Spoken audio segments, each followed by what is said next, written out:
Hello everyone, आज हम सीखेंगे रिवरमैन प्रॉब्लम के बारे में। रिवरमैन प्रॉब्लम के अंदर भी डाउन स्ट्रीम केस के बारे में सीखेंगे। Downstream case is the case when the man is moving in the direction, man is swimming in the direction of river. तो मैं मान लेता हूँ कि v is the velocity of man with respect to river and u is the velocity of river with respect to ground. तो finally resultant जो आ जाएगा मैन का विद रेस्पेक्ट टू ग्राउंड कुछ इस तरीके से आ जाएगा, इस डायरेक्शन के अंदर। उसके बारे में बाद में डील करेंगे। तो velocity of man with respect to ground अगर मैं लिखता हूँ तो वो आ जाएगा velocity of man with respect to river plus velocity of river with respect to ground. अब velocity of man with respect to river जो है उसको मैं मान लेता हूँ v, और river with respect to ground हम लोगों ने u माना ही हुआ है।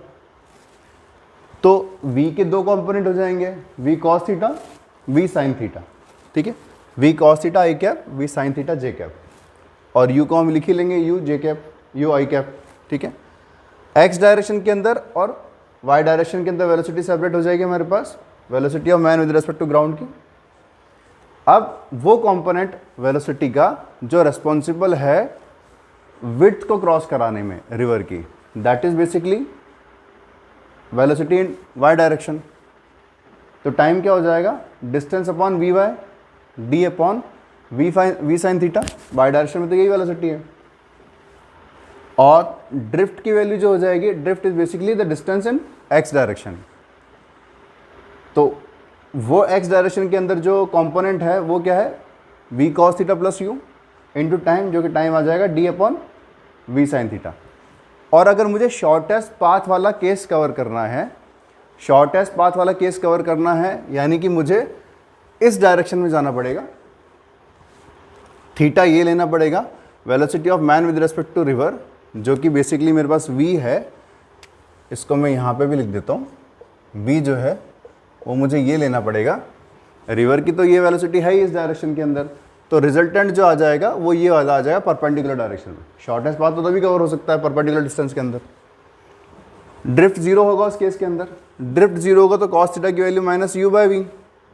ये कब पॉसिबल है, कॉस थीटा की वैल्यू नेगेटिव कब आ सकती है, जब थीटा ग्रेटर देन 90 हो। अब जब थीटा ग्रेटर देन 90 होगा तो u बाई वी की वैल्यू जो होगी वो हमेशा लेसर देन इक्वल टू 1 आएगी।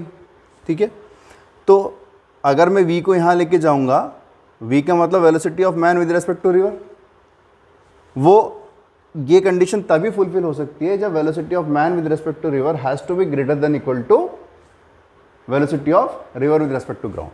ठीक है, इस पर्टिकुलर केस के अंदर जब शॉर्टेस्ट पाथ मुझे कवर करना है तो टाइम क्या हो जाएगा, विड्थ अपॉन जो वेलोसिटी है रिजल्टेंट वेलोसिटी।